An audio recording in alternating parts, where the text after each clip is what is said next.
favor, tomemos nuestros asientos, silenciemos los celulares o los videos que estamos reproduciendo, por ahí un ruido, no sé a qué se debe. Ok, vamos a cerrar esa puerta también, por favor. Muchas gracias. Bueno, pues nos da mucho gusto recibir ahora, en esta ocasión y por primera vez en la reunión de Escuelas Asociadas a la UNESCO, a la doctora Yael Seaman. La doctora Yael pues es licenciada en Relaciones Internacionales por la Universidad Iberoamericana de la Ciudad de México y es doctora en Ciencias Políticas por la Universidad de Chicago. También se desempeña actualmente como docente, como investigadora de la Universidad de Anáhuac y se ha especializado en el tema de la enseñanza del Holocausto y de los genocidios, porque eso es muy importante. Parecería que el Holocausto es solo un tema de judíos y ya no. O sea, la intolerancia, el odio hacia otro grupo humano existe en distintas etapas de la historia, en todos los continentes, y es una de las razones por las cuales, yo diría casi la razón principal, por la cual se creó la UNESCO. La UNESCO se creó después de la Segunda Guerra Mundial para erigir la paz en la mente de los hombres y digamos, lo más doloroso de ese conflicto no fue solamente la cantidad de muertos de todos los bandos, sino sobre todo el odio sistemático a grupos humanos. Los judíos fueron uno de ellos, pero no fueron los únicos. Entonces, la UNESCO ha dado mucho impulso a este tema y nos da muchísimo gusto que la doctora Seaman nos acompañe hoy y nos exponga el tema para trabajarlo en las escuelas. Así que, bienvenida. Gracias. Gracias, César. Bueno, primero que nada quiero decirles que estoy muy conmovida porque me hayan dado este espacio para hablar de estos temas, porque se enseñan, desde mi perspectiva, poco en nuestro país. Imparto 2 cursos, pero a nivel universitario. Entonces, uno es genocidio, crímenes contra la humanidad, y el otro es genocidio, crímenes contra la humanidad y refugio, porque con una colega que es experta en temas de desplazamiento, vimos la importancia que tenía el analizar con los estudiantes no solo las causas, el proceso de destrucción, sino las secuelas que tienen estos eventos históricos y contemporáneos tan desafortunados. Bueno, apunté unas palabras de agradecimiento para que no se me olvidara nada de lo que quería decir. Entonces, bueno, quisiera agradecer la invitación que me hizo la CONALMEX para participar en esta reunión tan importante. Los felicito, celebro todos los proyectos que pude ver. Un agradecimiento especial de mi parte va para el licenciado Mauricio, que por ahí anda, Yáñez, con quien he tenido largas conversaciones sobre los temas que voy a abordar el día de hoy. Todas han sido muy interesantes y no necesariamente partíamos del mismo lugar, pero esto ha ido cambiando, lo cual lo hace aún más interesante e importante. Y a Selene también por sus atenciones, y a usted, licenciado, también por dar este espacio, porque yo sé que sin ustedes yo no estaría aquí. Y bueno, quisiera destacar además que la CONALMEX respaldó de manera muy importante un proyecto binacional México-Chile para el cual teníamos un fondo de apoyo y que llevó a la realización de un seminario en ambos países que se tituló Holocausto y Ciudadanía. De ahí el tema de mi presentación el día de hoy, pero además porque me ayudaron a conseguir el patrocinio de la UNESCO para ese proyecto. Estoy profundamente agradecida con ustedes. Y bueno, así que no es casualidad que esté hoy presente, tanto con ustedes que forman parte de esta red UNESCO, como con los colegas de la Secretaría de Educación Pública y con el colega Adolfo de la UNESCO misma.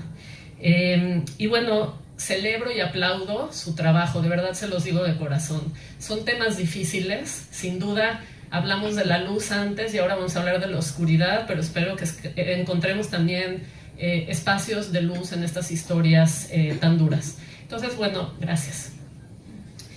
Bueno, la primera pregunta que tendría yo para ustedes, quisiera hacerlo un poco interactivo, digo un poco porque si lo hacemos mucho no voy a llegar al final de lo que quiero decir, pero si alguien es valiente y quisiera decir qué relación pueden tener estos dos términos, holocausto y genocidio, y los eventos a los que aluden, porque por un lado son categorías, pero por el otro lado están describiendo eventos de cierta índole, ¿no?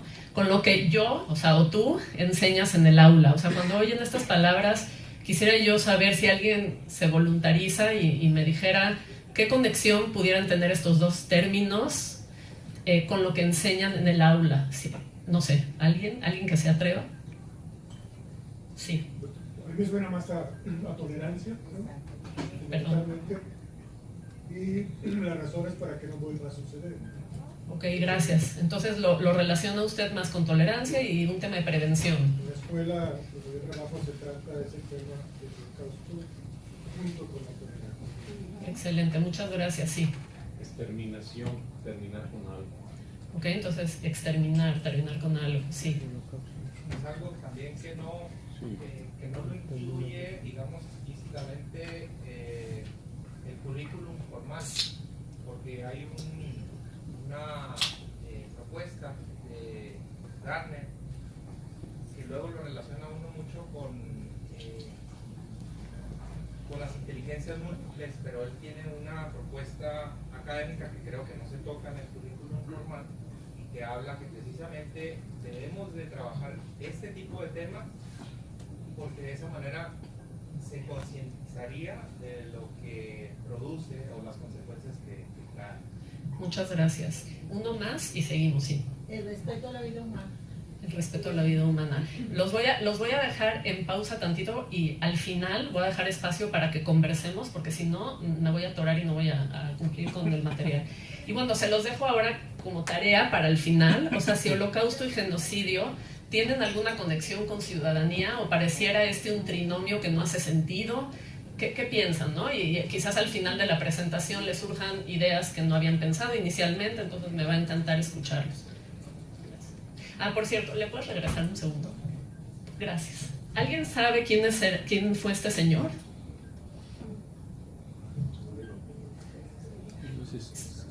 Nadie. Se llamó, ya no vive, Rafael Lemkin. Fue él quien acuñó la palabra genocidio. Ya luego, si hay tiempo, les cuento su historia, pero es importantísimo. O sea, fue una figura histórica de un tamaño enorme, ¿no? Y si no fuera por él, quizás no tendríamos esa palabra hoy. Entonces sí es importante conocerlo, por eso puse su foto, ¿sí? Bueno, ahora antes de ponerle clic, lo que les voy a pasar es un video. Traté de hacerlo también un poco interactivo. Este evento que van ustedes a presenciar se dio en la Polonia ocupada por los nazis en la Segunda Guerra Mundial. Bronia, de 16 años, trabajadora forzada polaca, y Gerhard, de 19 años, un campesino alemán, ninguno de ellos judío, se encontraban en esta comunidad. Y ustedes van a ver un acto de humillación pública porque violaron la prohibición nazi de tener una relación amorosa entre ellos.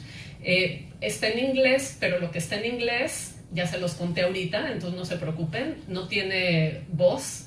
Y solo van a ver que les cuelgan un cartel a cada uno. El de ella dice, soy una cerda polaca, y el de él dice, soy un traidor a la comunidad.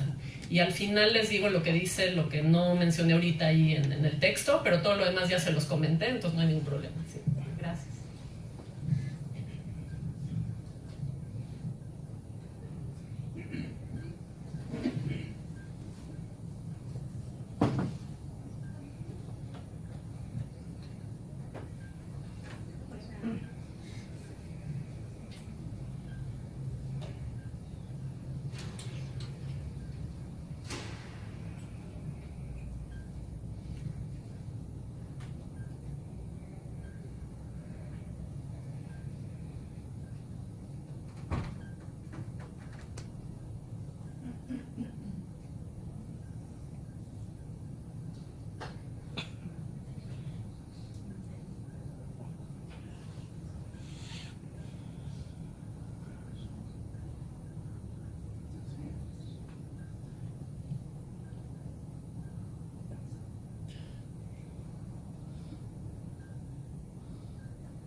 que dice ahí es que Bronia fue enviada a un campo de concentración, su familia nunca más la volvió a ver, y Gerhard fue enviado a pelear en el frente este, regresó herido y murió en 1945.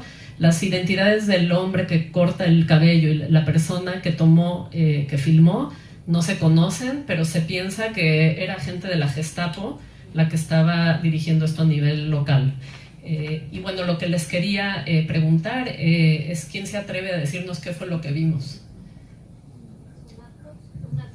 Un acto de humillación, el cual no puede ser tolerado de ninguna manera, porque pues son seres humanos. Si ellos deseaban una relación amorosa, pues es un derecho humano que tenemos y que debe ser respetado. Entonces, pues la sociedad nos hemos encajonado a veces a cuestiones sociales, políticas, estereotipadas, que no permitimos situaciones o conductas como esta, pero pues cualquier persona tiene el derecho a ejercer ese derecho sexual, en este caso, ¿no? El elegir a una pareja, que no tiene por qué ser truncada de ninguna manera, menos a estas alturas sociales en donde ya está permitido una relación entre personas del mismo sexo. Gracias. Entonces, por un lado está la parte de nuestros derechos humanos, ¿no? Y por el otro lado, este proceso de deshumanización que va junto con la humillación, ¿no? Y lo que eso implica para esta pareja de jóvenes, 16 y 19 años, ¿no? Y lo que implica también para la comunidad que lo está dejando suceder, ¿no es cierto? Sí, si quieres, te llevo el micrófono para que te vean. Gracias. Yo veo dos adolescentes, dos jóvenes, como los jóvenes con los que trabajo. Me impactó mucho porque me acordaba de los comentarios a veces que se publican, ¿no? Chicos muy lastimados porque los han difamado, los han ofendido, los han humillado, porque suben videos de ellos, fotos de ellos, porque el resto de la escuela y más allá de las puertas de la escuela se burlan, los humillan, y cómo se vuelven a ver entre ellos, ¿no? Me dicen, maestro, es que yo ya no quiero volver a la escuela, o sea, ya no puedo. ¿Con qué cara se ven en el espejo? Entonces, pues lo vi, pero aunque esté en blanco y negro y sea un hecho que sucedió pues hace mucho tiempo, para mí, o sea, inmediatamente lo conecté con la experiencia de cada día en mi plantel. Muchísimas gracias.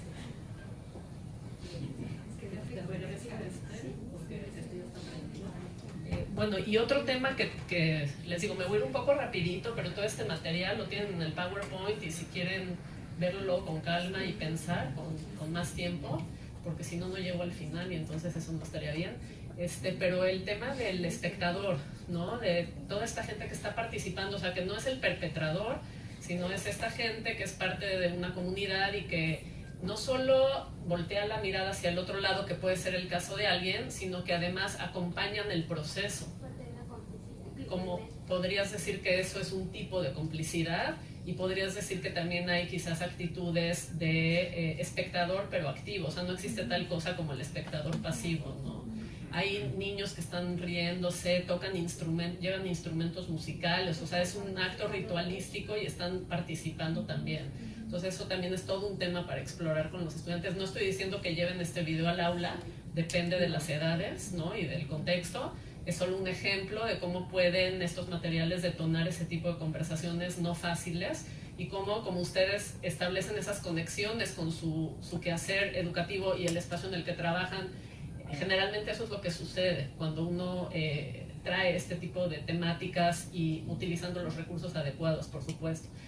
La otra cosa que les quería decir es que es un material histórico, o sea, es una fuente primaria elaborada, o recuperada por el Museo del Holocausto en Washington, que también es una de las instituciones detrás de esa exhibición de propaganda.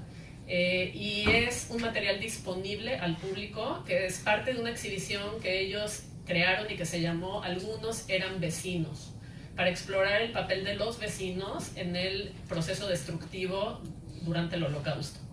Entonces, bueno, aquí es rapidísimo, pero porque me parecía importante, si iba yo a iniciar con esto, pues irme al origen, y el origen está en el origen de las palabras, ¿no? Entonces, holocausto, ¿no? Que es una palabra griega, holocaustón, pero que proviene a la vez de una traducción en griego del hebreo, de una palabra bíblica que es olá. Entonces, ¿qué significa holocausto? Holo, todo, caustón, quemado. Es la idea de un sacrificio a Dios, el quemar algo en su totalidad y ofrendarlo a Dios. De ahí que hay muchas posturas que no están de acuerdo con el uso de ese término. ¿Por qué lo incorporaron? Porque aludía a esta quema absoluta de los cuerpos en los crematorios o a veces en las fosas comunes donde asesinaban con balas y posteriormente para destruir la evidencia también lo incendiaban. Entonces no quedaba nada, ¿no? Es un poco esa idea. Y luego el término de, bueno, y ustedes saben qué fue el holocausto, y ya lo mencionó el licenciado César, que fue la destrucción. Aquí vienen palabras importantes, porque es destrucción, es sistemática, por un Estado, orquestado por un Estado, pero que requería de colaboradores, ¿no? De 6 millones de judíos y muchas otras víctimas. Y esas víctimas, por supuesto, como el video que les pasé, también hay que reconocerlas. Los Sinti y Roma, usualmente llamados gitanos, pero lo correcto es llamarlos Sinti y Roma, porque son dos grupos étnicos. Las personas con discapacidad, los pueblos eslavos, los disidentes políticos, los testigos de Jehová, los prisioneros de guerra soviéticos y muchos más durante la Segunda Guerra Mundial, los asociales también, ¿no? Me faltaron ahí los homosexuales, creo. Y luego la palabra genocidio es una palabra compuesta del griego y el latín, genos, pueblo o raza o tribu, y side, asesinar, ¿no? Un poquito para que nos ubiquemos con los términos. Gracias. Y luego, esto sí es importantísimo porque hay mucha confusión. ¿Qué es un genocidio? ¿No? Independientemente de cómo interprete uno este instrumento legal y si uno está de acuerdo o no con la definición, que eso da para toda una conversación muy interesante con los alumnos, pero lo que tenemos es esto, ¿no? En diciembre, el 9 de diciembre de 1948, después de una labor titánica del señor que les mostré antes, que cabildeó y cabildeó y cabildeó, y empezó con esto porque él observó lo que pasó con el genocidio armenio y se preguntaba a sí mismo, ¿cómo puede haber un asesinato al interior de un país y que por un homicidio lleven a alguien a juicio? Pero cuando hay asesinatos de esta escala, quede totalmente impune. Entonces se dio cuenta que no había una palabra que le dé nombre a ese tipo de crimen, que era de otra envergadura. Entonces luchó y pensó hasta que en 1944 escribió un libro, y ahí es donde acuña en el capítulo, me parece que es el 8 o el 9, la palabra genocidio. Pero luego había que plasmarla en un documento que tuviera pues poder legal y a la vez en el debate público. Entonces hizo un trabajo muy fuerte en Naciones Unidas y finalmente, digo, no les cuento más porque es larga la historia, él tuvo que escapar de Polonia y murieron 47 miembros de su familia, o sea, se quedó prácticamente solo. Y emigró finalmente a Estados Unidos y finalmente, o sea, esta definición es un compromiso entre lo que Raphael Lemkin inicialmente quería, porque él concebía el genocidio no solo como la destrucción física, sino como una destrucción también cultural.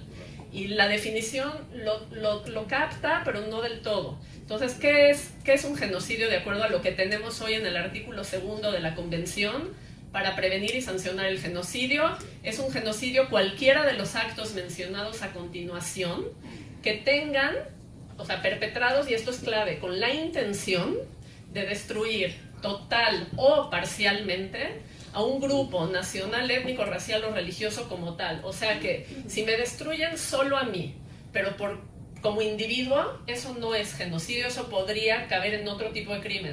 Pero si me destruyen solo a mí, pero por mi pertenencia a ese grupo, de ahí que diga como tal, entonces sería un genocidio.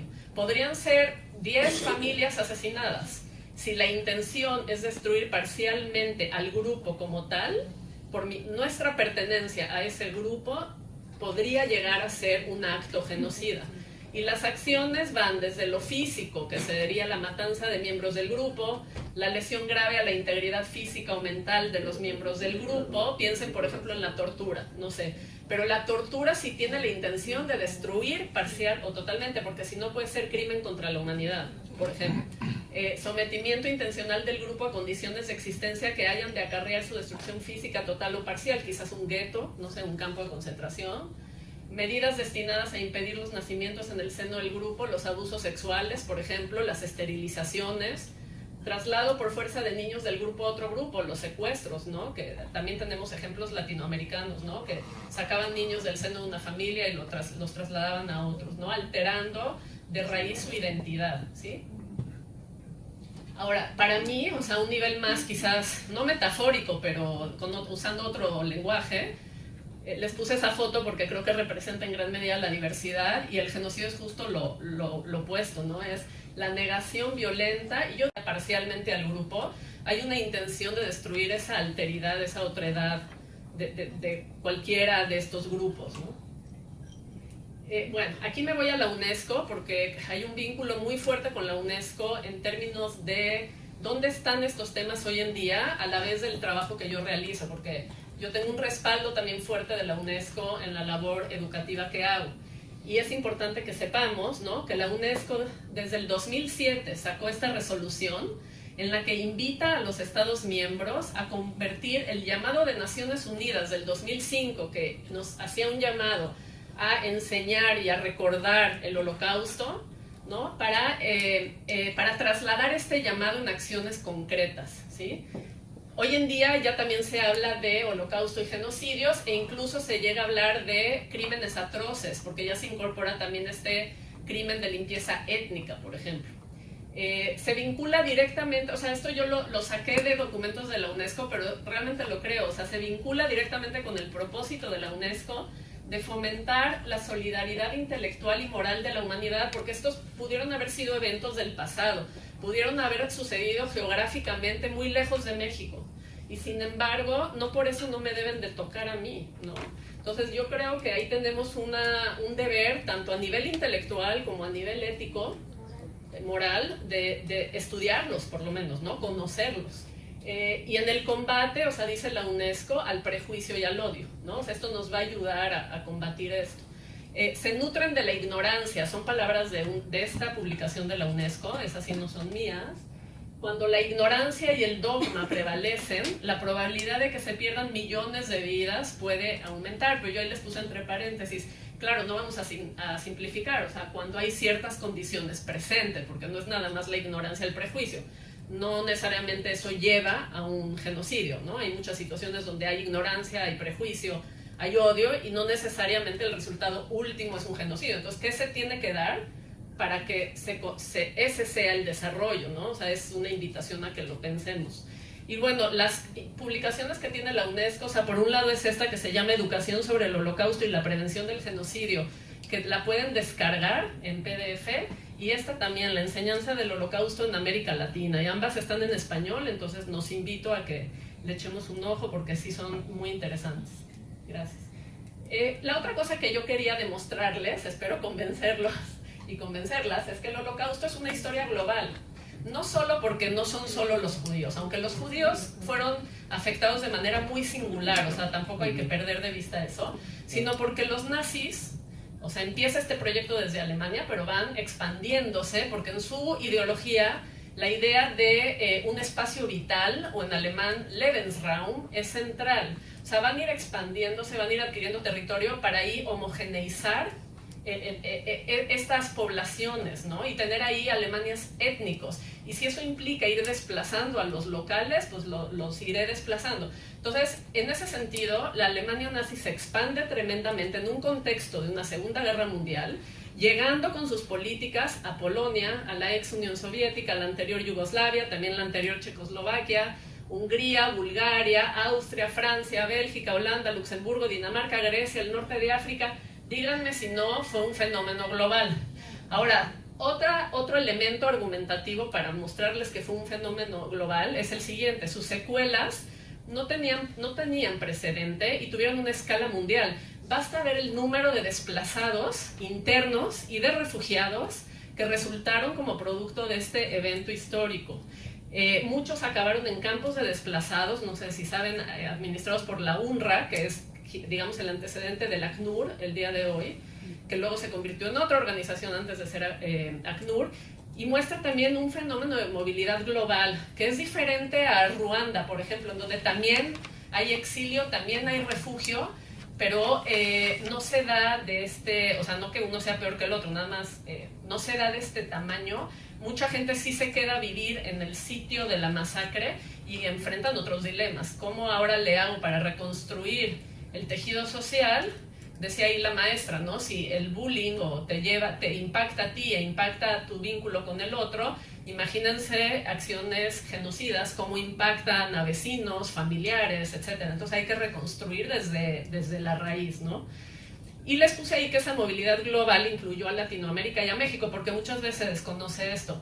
Entre 1933 y 1945 llegaron alrededor de 100,000 refugiados, nada más judíos, a toda la región. México, pero es tema de otra plática, recibió solo menos de 2,000. Argentina entre 25,000 y 35,000. O sea, México en este caso fue un país receptor de un número bastante reducido de refugiados comparado, por ejemplo, con el exilio español o comparado con la llegada de estos refugiados judíos a otros sitios. La pregunta sería, ¿por qué? Con mucho gusto organizamos otra sesión y traigo una colega que tiene un libro sobre eso que se llama El exilio incómodo. Se llama Daniela Gleiser y trabaja en el Instituto de Investigaciones Históricas de la UNAM. Y bueno, otro elemento argumentativo es que provoca una enorme pérdida humana. O sea, toda esa gente nos hablaban de ciencia. Imagínense toda la ciencia que se pudo haber creado, todo el arte que se pudo haber creado. 11 millones de personas aniquiladas, más 50 millones, o sea, fueron 50 millones de personas que perdieron la vida en la Segunda Guerra Mundial por la guerra también, más la destrucción que le trae al individuo haber perdido a 47 miembros de su familia, por ejemplo. O sea, esa es una lesión que se queda ahí, que es muy difícil reparar. Y luego el legado de justicia y derechos humanos, los tribunales de Nuremberg, la Declaración Universal de los Derechos Humanos, etc.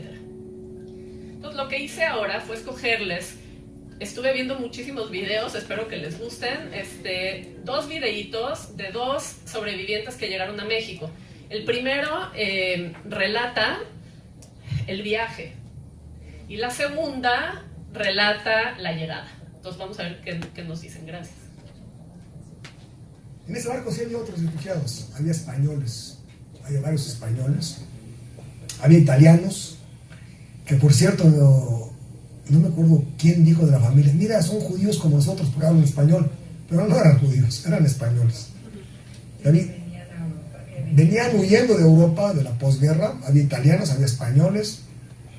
¿Y el destino del barco era La Habana, con paradas en las Azores, Curazao y La Habana. Por cierto que ahí, no me acuerdo si en las Azores o en Curazao sucedió otra cosa curiosa. Una de las frutas más codiciadas en Europa de aquella época, y creo que hasta la fecha, era la piña, famoso ananás. Y mi padre estaba enloquecido por las piñas. Y finalmente en las Azores, probablemente, repito, consiguió una piña. Se acercaban barquitos ahí a cambiar, aventaban monedas de cualquier denominación y cualquier procedencia y la aventaban la fruta y le aventaron una piña. Papá ni tal, entonces se la comió toda entera él solo y le vino un empacho y duró con un malestar estomacal varios días.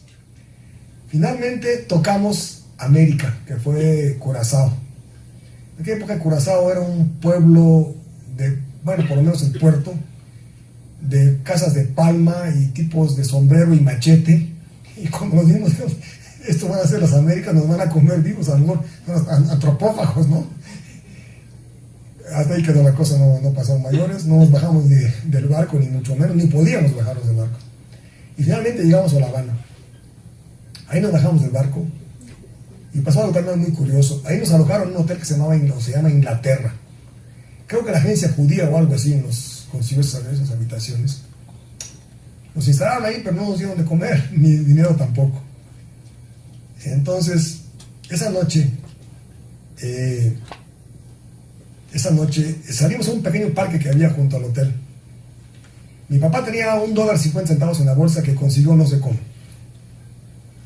Y había un carrito de hot dogs ahí que constituyó nuestra cena porque cada hot dog costó 25 centavos.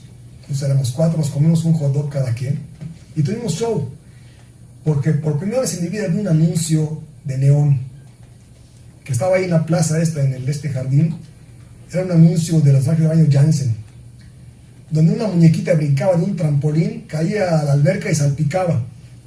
Nos pareció una cosa maravillosa, un milagro, algo increíble. Así que cenamos nuestro hot dog y nos quedamos viendo el anuncio durante un buen rato. Finalmente, pues ya de la hora de dormir, al día siguiente, abordamos un avión de Mexicana de Aviación, prepagado por mis tíos, que me parece que hizo una escala en Mérida. Pero lo curioso fue que subimos al avión, nunca nos subimos un avión antes, desde luego. Arrancó el avión, despegó, y al poco rato la aeromoza nos ofreció comida. Entonces mi papá dijo, pues no, muchas gracias. Dijo la aeromoza, pero ¿por qué no? No tengo dinero para pagar la comida. Dice, bueno, pero si es gratis. Ah, ¿es gratis? Sí, entonces sí. Todos comimos y todos vomitamos después, porque no estábamos acostumbrados al avión y los aviones de aquella época pues vibraban muchísimo, ¿no? Entonces su estancia en La Habana realmente fue...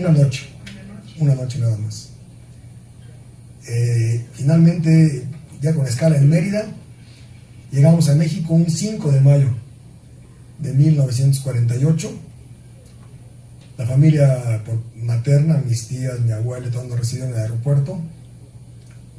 Nos fuimos a casa de mis tías, en una tremenda cena preparada para nosotros. Nos dimos gusto comiendo refresco de naranja y naranjas y toda la comida que pudimos haber ingerido. Y así fue como llegamos a México. Bueno, si se fijan, todo este material está disponible, es de uso público, ¿eh? Luego les indico dónde lo pueden encontrar y además les dejo la presentación, pero es interesante que esa familia venía de Bulgaria. En Bulgaria el Holocausto tuvo una dinámica muy diferente que en países como Polonia o en Ucrania, lo que hoy es Ucrania, ¿no? Entonces también uno piensa que ya sabe todo el Holocausto, pero a través de los relatos de los sobrevivientes se da cuenta uno de la complejidad que tuvo este evento histórico. Ellos se escondieron, ellos iban, pero no se escondieron en un sótano, se escondieron en casitas, o sea, parece que la población local los ayudó. Entonces, digo, esa historia es linda dentro de todo, y luego emigran a México, y aquí viene otro tema fascinante que es el de las redes. ¿Qué es lo que permitió que esta gente llegara a nuestro país, ¿no? Tiene que ver con actores internacionales a veces, tiene que ver con la interacción entre actores locales, incluso las familias, pero también una secretaría de gobernación que da o no da el permiso, ¿no? La visa de llegada. Entonces, en fin, es todo un tema. Y luego, ¿qué recuerdan? Esto ya es más un análisis de memoria. ¿Cómo recuerdan los testimoniantes el viaje, ¿no? Desde lo sensorial, como la piña y lo que uno prueba, ¿no? El vínculo con estos refugiados que vienen en el barco, estos españoles, o sea, había interacción entre ellos, no había interacción, y su primer momento de encuentro con América, que en este caso fue La Habana, ¿no? Entonces, hay mucho para analizar, ¿no? El siguiente, tenemos, 5 minutitos. Es una mujer que también venía de Bulgaria, también con la ayuda de la familia, llega a México, pero nos habla desde otra perspectiva, es el momento de la llegada. Una sensación de libertad, una sensación para la cual me faltan palabras para describirla.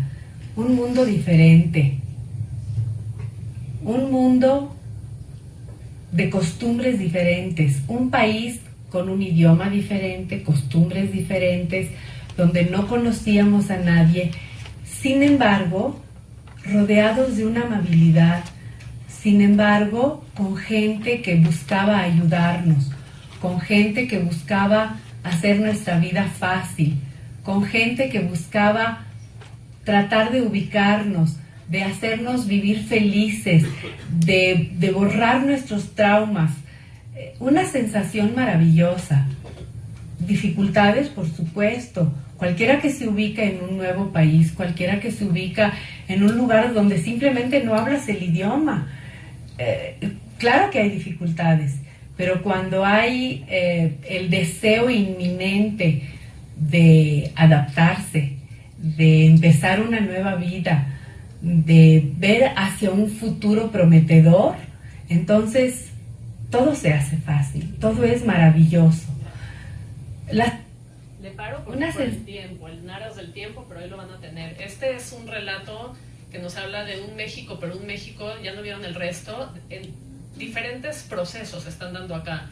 Por un lado, la dificultad de llegar a un lugar al que uno no habla el idioma, ¿no? Desconocido, disonante, a lo mejor también con lo que uno conoce, pero a la vez, en otro nivel, un país cálido que te deja ser libre y esperanzador, ¿no? Entonces tampoco es blanco y negro, o sea, está canijo ser inmigrante y está canijo ser inmigrante cargando con una experiencia traumática, porque ella dice, nos ayudó a borrar el trauma, que esa es la perspectiva de ella, ¿no? Y es como ella recuerda haberlo vivido. Otros te dicen, el trauma lo cargo conmigo hasta el día de hoy, ¿no?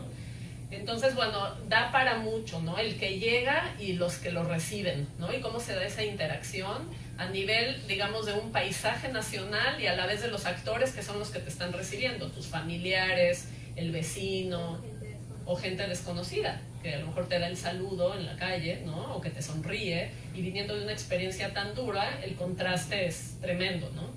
Y bueno, el siguiente, aquí lo que les quería decir es que para mí, pero es algo que reflexioné ayer, el conocer otros genocidios, y esto me ha pasado a mí, porque yo tampoco conocía el genocidio armenio, y no conocía el genocidio en Namibia, por ejemplo, te abre una ventana a la posibilidad de la interculturalidad, pero de otra forma.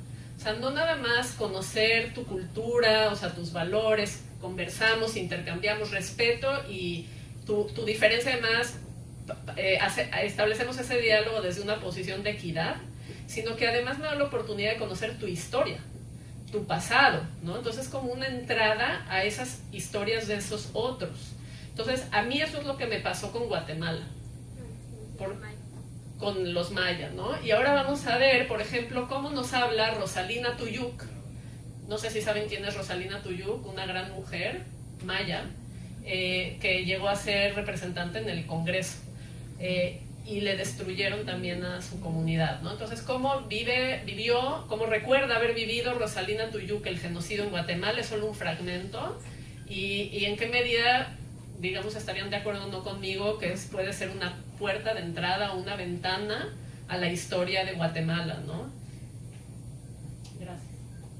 Y bueno, día a día pues aumentaban los desaparecidos, los asesinados, los masacrados, y entonces, y precisamente pues en el ex destacamento donde estaba el ejército, pues ahí pasaba la carretera y entonces era imposible.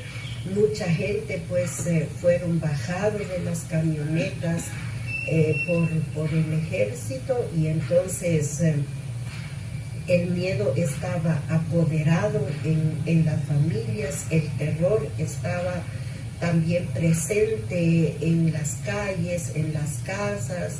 Llegó un momento donde ya no se podía prácticamente pues trabajar, y entonces, sin embargo, pues también muchas congregaciones dejaron de hacer sus actividades religiosas. Bueno, sí seguía algunas actividades pues puntuales de la misa, porque eso que yo me recuerdo pues no quedaron suspendidos, sino más la gente pues como aquí era muy religioso, y de alguna manera pues el trabajo religioso seguía, los trabajos del campo también seguían, el trabajo en familia principalmente ya no fue lo mismo. Bueno, aquí creo que se ha hablado de Guatemala en el reporte de la Comisión para el Esclarecimiento Histórico. Se habla de masacres genocidas, no de genocidio. Habría que pensar qué diferencia puede haber entre una y otra, pero si nos adherimos a ese concepto, la masacre genocida implica la destrucción de la identidad de una comunidad mediante ciertos actos. Y es un poco lo que ella nos está narrando, o sea, llegaron, se los llevaron, ¿no? De alguna manera seguimos rezando, ¿no? La religión estaba presente, pero la gente ya no podía trabajar y se acaban dispersando. Y luego con esta política de tierra arrasada, que llegaban, destruían e incendiaban, la gente ya no podía cultivar, entonces ya no podían retornar, ¿no? Y esas comunidades se perdieron. Entonces, bueno, por eso les quería poner ese fragmento, ¿no? Ahora, ¿por qué esto de holocausto, genocidio y ciudadanía global, que así se llama la sesión de hoy? Yo creo, y tomando también lo que dijo Adolfo ayer, para hacer un puente con su presentación, y todo lo que he escuchado aquí además a lo largo de estos 2 maravillosos días, es que por un lado pues se asocia con estos grandes movimientos humanos, ¿no? Podríamos pensar hoy en día, o sea, es un problema, el desplazo forzado es un problema porque no estás eligiendo voluntariamente irte y además te desarraiga de tu hogar, de tu tierra, ¿no? En Siria, pero también en Myanmar, los Rohingya. O sea, a veces también hablamos todo el tiempo de Siria, pero hay 700.000 desplazados de Myanmar Rohingya, ¿no? Que son musulmanes. Entonces, sabemos que en América Latina estos procesos también están muy presentes. Y luego, pues también son parte de la historia de la humanidad, como dije antes, compartimos un pasado común y sus legados tienen implicaciones universales, como mencioné, justicia, derechos humanos, entre otros. Basta voltear a ver la Corte Penal Internacional y cómo se llevó hasta eso, ¿no? No es solo Nuremberg, es el Tribunal Ad Hoc para Ruanda, el Tribunal Ad Hoc para la ex Yugoslavia, por ejemplo, y que si bien hay que respetar la particularidad del caso histórico y no poner a todo en la misma bolsa de gatos, también hay que identificar esas lecciones universales que de alguna manera ustedes ya empezaron a hacer conexiones aquí. A mí me encanta este concepto, creo que es muy útil para llevarlo al aula y bueno, es el universo de obligación. Es un concepto que creó Helen Fine, que es socióloga, que fue de las pioneras en el campo de estudios de genocidio, y lo que haces, o sea, básicamente el concepto es incorporas a todos aquellos hacia quienes tienes una obligación moral, sobre todo en el contexto de genocidio, hacia quien tienes una responsabilidad para enmendar el daño, reparar el daño, y entonces vas poniendo en el centro a aquellos que están más cercanos a ti en términos de esa obligación, luego quizás alguien más afuera, y yo lo que le pregunto a los estudiantes es si alguien se les quedó aquí afuera de su universo de obligación, y si es así, ¿por qué?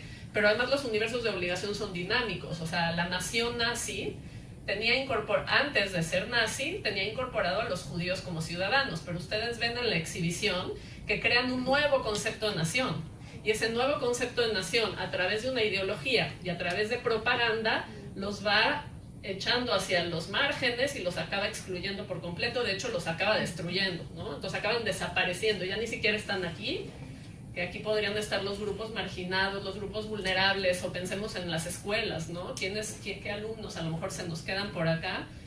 Sino que de plano desaparecen, ¿no? Cuando se trata de un genocidio. Y luego algo que yo también pensé en esta ciudadanía, lo llamé local, porque a veces lo que uno escucha es, pero yo ¿por qué me voy a preocupar por Siria si aquí tenemos problemas muy graves? O yo ¿por qué voy a hablar de holocausto si en mi escuela el problema principal es la violencia escolar, ¿no? Por ejemplo. Es que no es una en vez de otra. Encontrar esas interconexiones. Por eso le puse ciudadanía local, o sea, son las dos. Y de manera interactiva, porque depende de lo que preocupa a un país, que digamos converja con lo que preocupa al mundo, ¿no? Entonces eso lo quería plantear. Bueno, eso ya, y la propaganda para retomar la exhibición y hacer un puente con lo que está allá afuera, ¿no? Porque en este universo de obligación, si construyes al enemigo como enemigo, si además estableces mediante la propaganda nuevos umbrales de inclusión y de exclusión, y si además legitimas la desciudadanización, mediante la propaganda estás empujando a ciertos grupos, ¿no? Hacia los márgenes, ¿no? Y por último, y ya les daría la palabra a ustedes, a ver si lo puedo hacer rápido.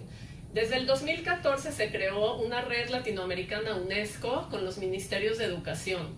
Esta red ha tenido lo voy a resumir, diferentes reuniones, pero ahí está toda la información, ¿no? En distintas ciudades, Costa Rica, Chile, Los Ángeles, Buenos Aires, y la próxima va a ser en mayo en Guatemala.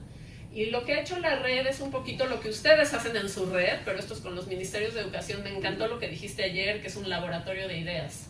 Es lo mismo, o sea, es un laboratorio de ideas y un intercambio prácticas. Y lo que vi hoy con las exposiciones es en ese sentido el espíritu innovador, creativo, comprometido, o sea, es convergente, ¿no? Y generalmente la misma persona hasta eso se ha quedado en esos cargos, y entonces vuelven a encontrarse y pues se saludan, y hay un nexo también. Tenemos un WhatsApp. Yo soy parte, aunque no soy parte de ninguna Secretaría de Educación Pública ni de ningún ministerio, pero porque se nos hizo más fácil crear estos chats, ¿no? Y ahí la gente está subiendo fotos de lo que hacen o dan avisos, ¿no? Y así nos comunicamos. Gracias, sí. La que sigue. Y bueno, les voy a poner al colega del Salvador, Carlos. Le pedí ayer de manera emergente que me mandara lo que ha hecho en El Salvador para darles un ejemplo. Entonces, por ejemplo, en relación al Holocausto, ustedes saben, El Salvador no tuvo un genocidio, pero tuvo una guerra tremenda y además enfrentan el problema tan grave de las maras, ¿no? De las bandas, ¿no? Dicen que es una generación perdida ya. Es terrible. Entonces, tomaron el Holocausto y un ejemplo es que tomaron la figura del coronel José Arturo Castellanos. Les resumí ahí. Fue cónsul general de El Salvador en Ginebra, Suiza, entre 1942 y el 45. Nombró a George Mandel Mantelo, un refugiado judío rumano que residía en Ginebra, como primer secretario de su consulado y autorizó a Mantelo emitir miles de certificados de ciudadanía para refugiados judíos en la Europa ocupada. Dichos certificados establecían que el portador era un ciudadano reconocido en El Salvador, o sea, cosa que no era cierta, ¿no? Lo fabricaban así para que pudieran salir. Y quien era entonces protegido de deportación, y así en contra de las instrucciones de su gobierno.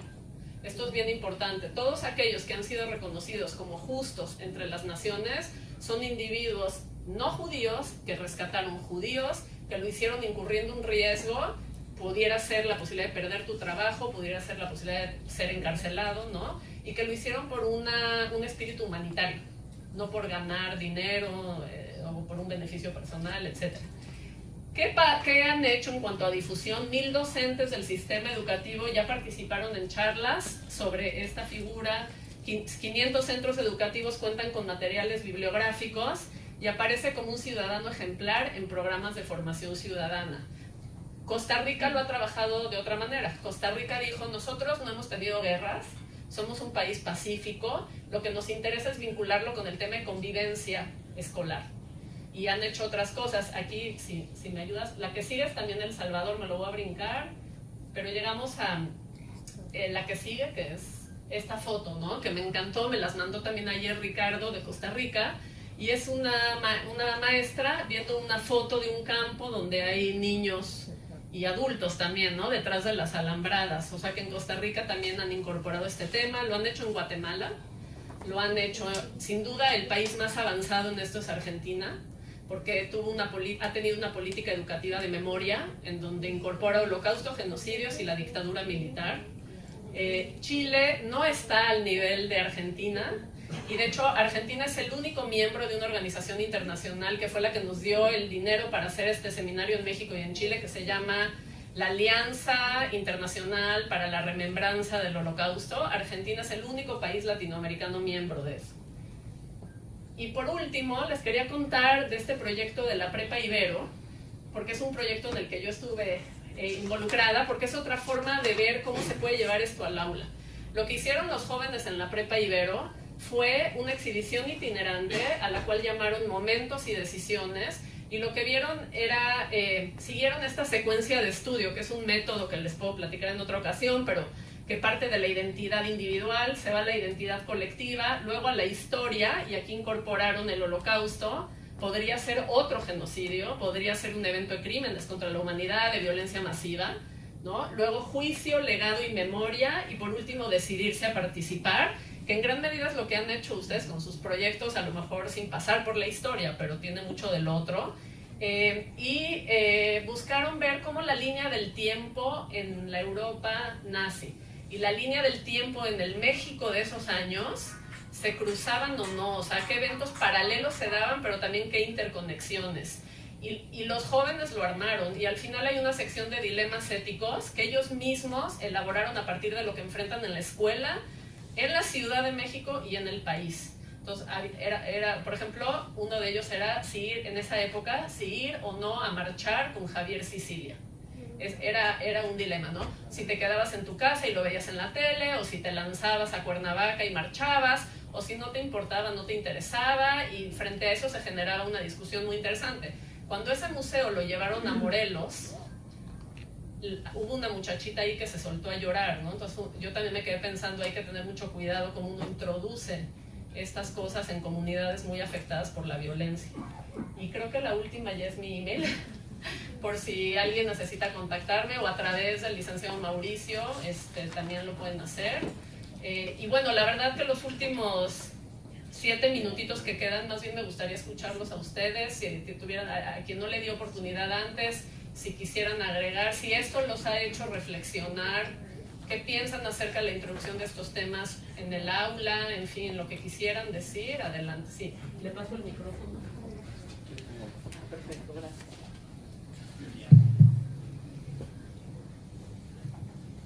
Voy a tratar de ser muy breve sobre el término de holocausto y genocidio. Bueno, no tanto por cuestión de términos, pero sí creo que habría que anexar uno que menciona un libro para entender la historia de Raúl Fernández, donde menciona que probablemente pudiera derivarse de Shoah, que es un término hebreo que significa la catástrofe, o de la palabra Endlösung en alemán, que es la cuestión judía.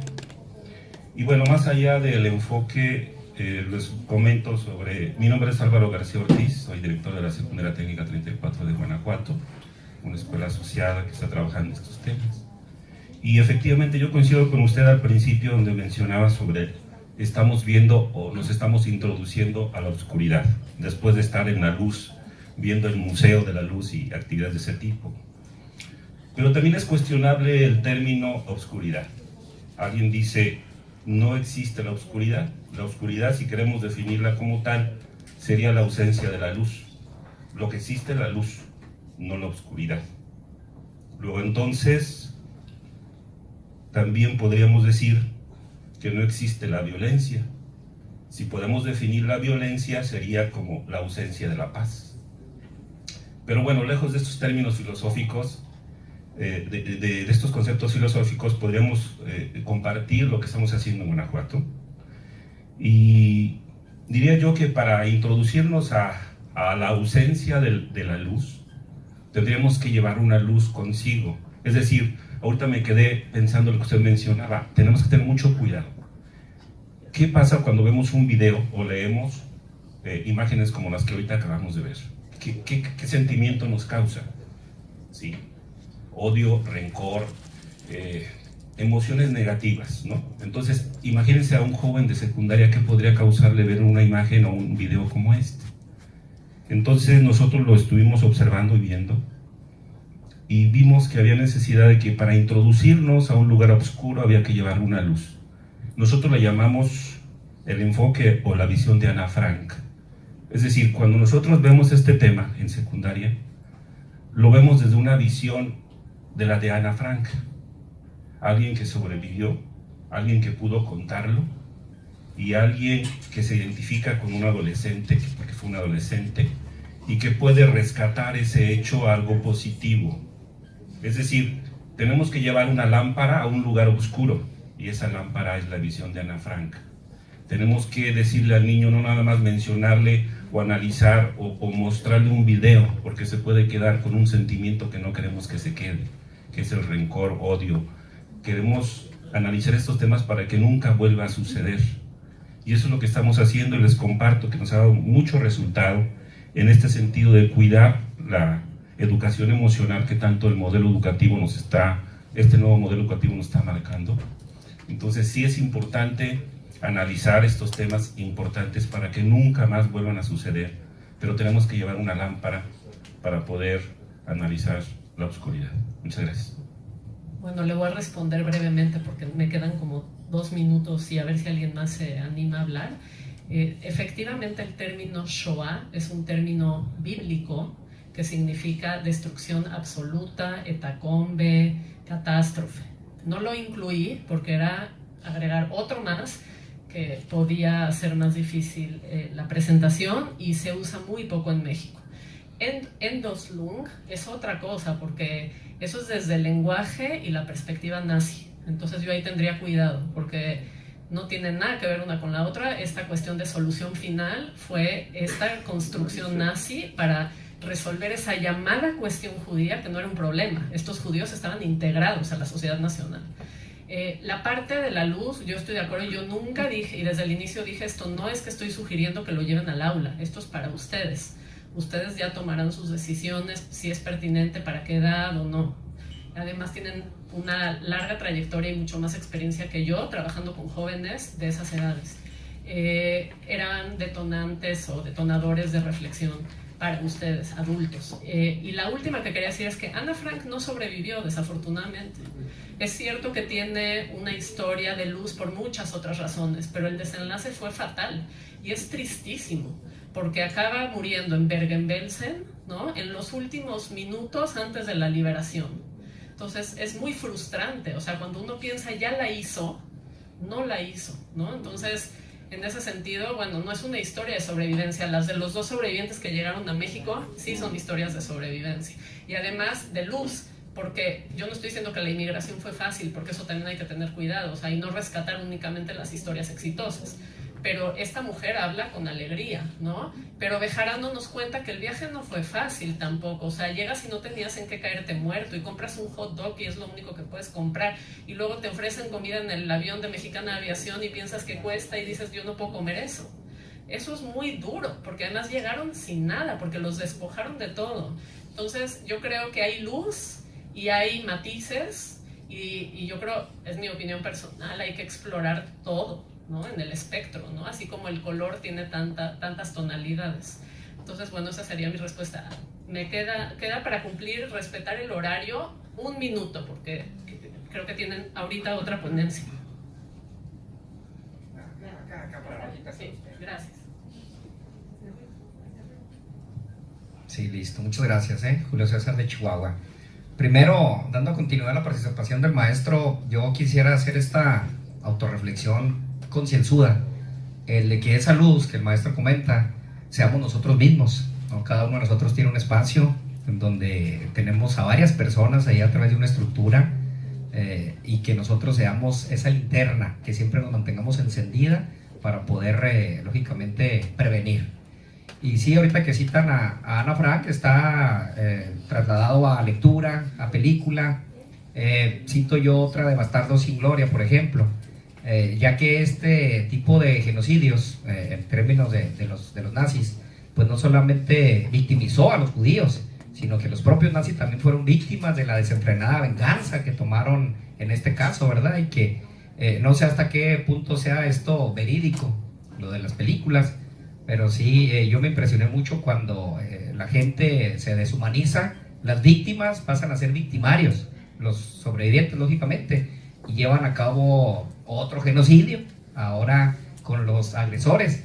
Y esto es importante a través de los testimonios de estos sobrevivientes, el hecho de que ellos sí continuaron con la sensibilidad, que aquello que les sucedió lo tomaron como una área de oportunidad y no se vengaron ya en otras tierras, ¿no? Continuaron con su vida plena, feliz, y estos testimonios pues nos abren esta pauta de poder generar eso en nuestros alumnos, por ejemplo, de que si tú recibes una cosa, una violencia, pues no pagues con la misma violencia, porque si una venganza desenfrenada, en términos de también victimizar al agresor, pues lógicamente una pelea no gana ni el que gana, ¿verdad? Una pelea siempre pierden los dos. Entonces yo lo felicito y muchas gracias por esto, y espero que nos llevemos este testimonio y que sí seamos esa luz, esa linterna siempre en nuestras vidas. Muchas gracias. Ya para concluir, nada más quisiera decir, me faltó decirle que celebro que enseñen estos temas en el aula. De verdad lo felicito, Eso me faltó y no quería olvidarme decir eso. En relación a los hermanos Bielski y de cómo Bastardos sin Gloria, pues evidentemente Hollywood hay que tener cuidado estas películas, pero sí es una historia cierta, pero no es una historia de la mayoría. Entonces eso también por eso hay que conocer el contexto, porque sí hubo un grupo de gente que tomó la venganza en sus manos, ¿no? Y asesinó a estos nazis, se escondían en el bosque, pero hay que entender que es un ejemplo dentro de un espectro mucho más amplio donde no se dieron estos actos, porque estaban sometidos, deshumanizados, despojados de toda capacidad de resistir, y con todo y todo también hubieron actos de resistencia. Entonces podremos tener una larga conversación al respecto. Es un tema no fácil, pero no fue la mayoría, no era un patrón. Eso sí quiero que quede claro, porque históricamente si no lo estaríamos descontextualizando, ¿no? Pero bueno, sí es una película que yo también la vi y es un caso histórico, ¿no? Y de hecho hay un sobreviviente que fue parte de eso, que llegó a México, y su historia está en este archivo testimonial mismo que usé para mostrarles los de las historias migratorias. Entonces, gracias por el comentario, porque todo eso ayuda a generar una conversación no fácil, porque eso es lo que generan este tipo de temáticas. Yo creo que no tengo tiempo, no, porque ya es la hora. Hay más. ¿Qué hago? Son 1:33. Pues, sí. Estamos siendo estrictos, ¿no? Sí, si quieren seguimos conversando. Yo voy a estar acá otras 2 horas más. Si tienen dudas, si quieren acercarse a decirme algo. ¿Les parece que lo damos unos 10 minutos nada más? Sí, lo dejamos tantito más. Perfecto. Buenas tardes a todos. Yo ayer tuve la oportunidad, me voy a poner de pie porque no creo que falte de respeto, para todos ustedes. Somos una escuela asociada a la UNESCO, adquirimos la certificación en el año 2010. Y mi contexto, pues es el nuevo Colegio Israelita de Monterrey. Y como escuela asociada a la UNESCO, tenemos un gran privilegio, que podemos decirlo orgullosamente, apoyados por nuestra coordinadora, la maestra Olivia, de trabajar mucho sobre este tema. Es un tema así delicado, pero es un tema que no podemos, como les decía yo ayer, no permitirlo nunca más, pero que sí es un hecho histórico que tenemos que trabajar y rescatar lo positivo. Nuestros alumnos, apoyados por una experta en este tema, que sí creo que es un tema que tenemos que tener cierto nivel de preparación para manejarlo, y sobre todo con jóvenes, y también hemos experimentado con niños de primaria de 6º año, en el cual el joven, que es el contexto, les dice el tema real de este hecho, pero siempre enfocado hacia un mundo tolerante, hacia un mundo respetuoso, hacia el valor y el derecho a la vida humana. Empezamos, es nuestro 6º encuentro, y si les queremos compartir que empezamos pues invitando a una escuela hermana, y con gusto se agregó. Y esto ha crecido, en el cual en este año lo tuvimos dentro del marco del Día Internacional del Holocausto, en un espacio maravilloso que la universidad nos apoyó, y los muchachos muestran el hecho a través de un proyecto transdisciplinario y trabajan mucho en arte, y a través del arte expresan el sentir de este hecho. Pero después tenemos un intercambio de qué es el Holocausto a través de nuestros alumnos, pero también lo comparten, los demás alumnos se integran hacia lo que quieren ellos, hacia un mundo tolerante, hacia un mundo de respeto.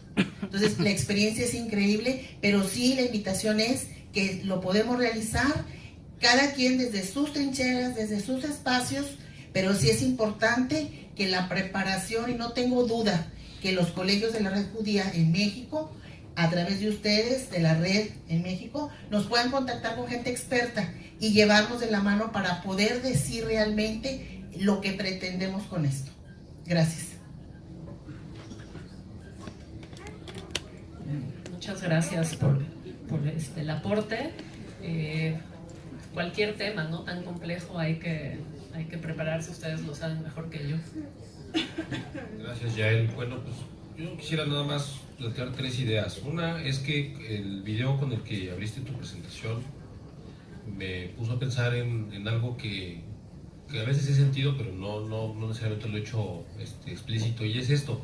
Cuando uno habla de holocausto y genocidio, uno piensa en masacres, en violencia física, asesinatos, etc. Pero en lo que vimos en el video no hay una violencia, es decir, por lo menos física no. Es una violencia simbólica, y es una violencia en donde el colectivo oprime la elección, la libertad de los individuos, ¿no? O sea, en nombre del grupo, juzgamos y humillamos y denigramos a 2 individuos que se salen de lo que el grupo piensa que los individuos deben de hacer. Y eso es algo que así dicho, se encuentra permanentemente en todos los países y en muchas circunstancias y por muchas razones. O sea, esos chicos están siendo humillados porque los alemanes no deben de tener relaciones sexuales con polacas, ¿no? Así.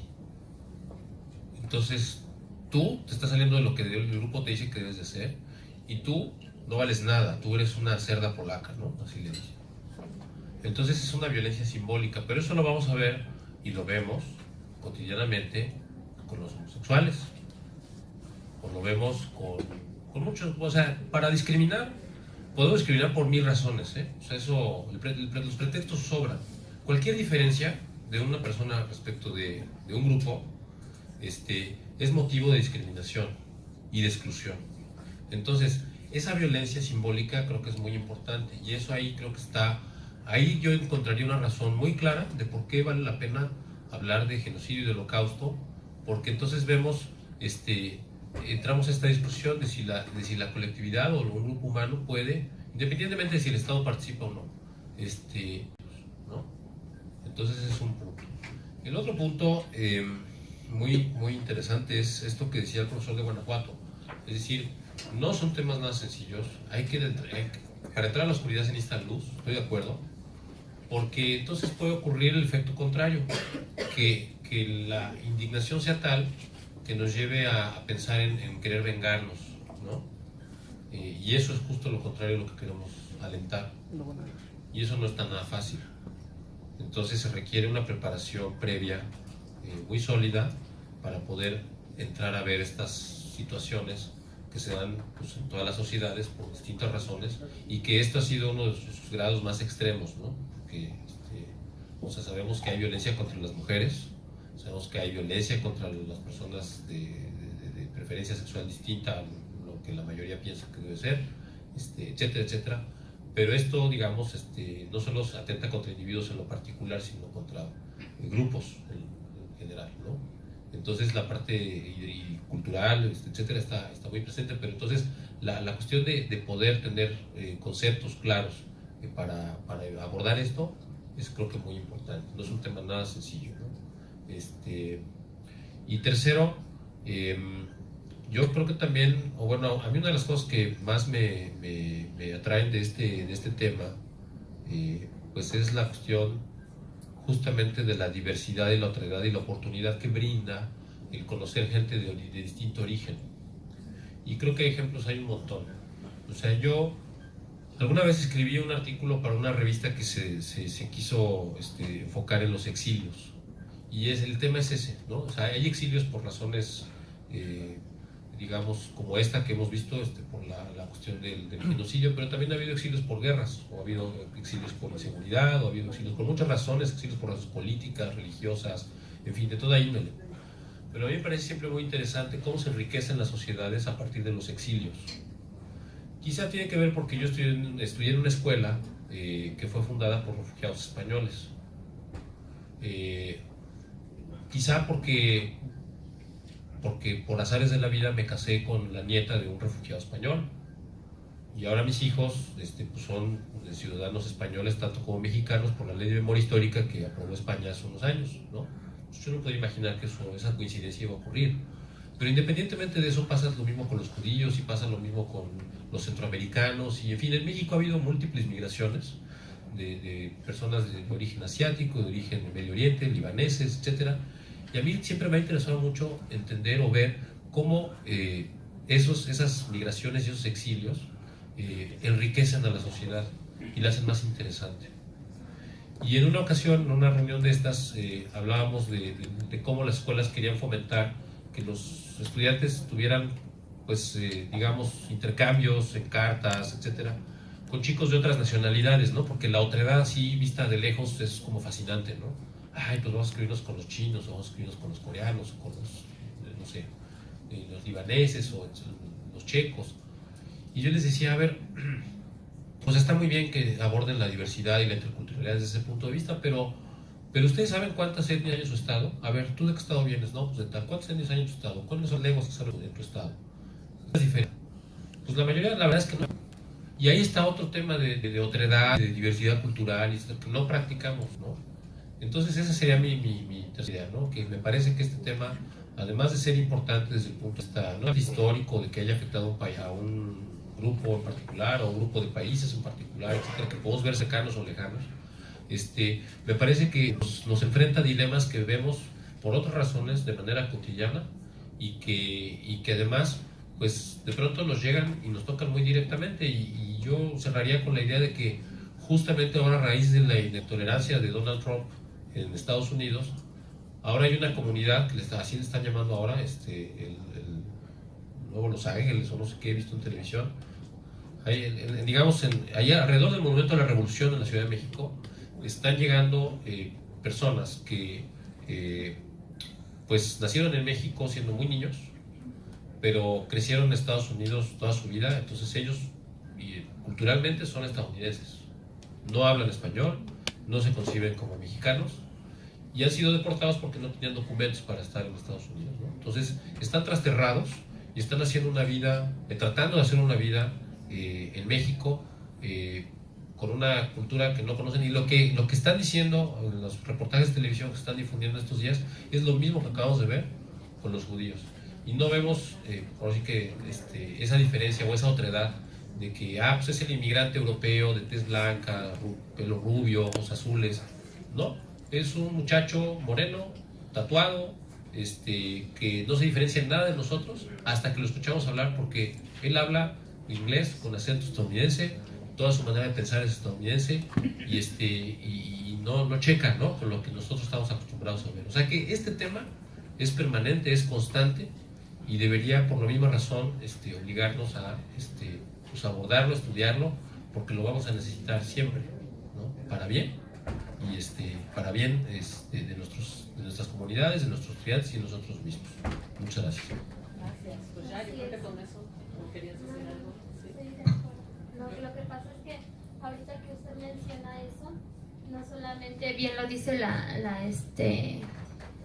maestra, o sea, no se queda en un problema local, y bien lo dice usted, es local. Lo que sucede en tu comunidad impacta a toda la sociedad y a todo el mundo. Exactamente, entonces lo que debemos interesarnos por lo que está sucediendo, como dice usted, en mi comunidad, en mi estado, en mi país, pero también qué sucede a nivel mundial. Exactamente, y el tema pues da mucho para transportarlo, lo que sucedió en aquellos tiempos, en el 48 y antes, y se puede transportar específicamente qué está sucediendo en nuestra actualidad. Así es. Pues creo que con eso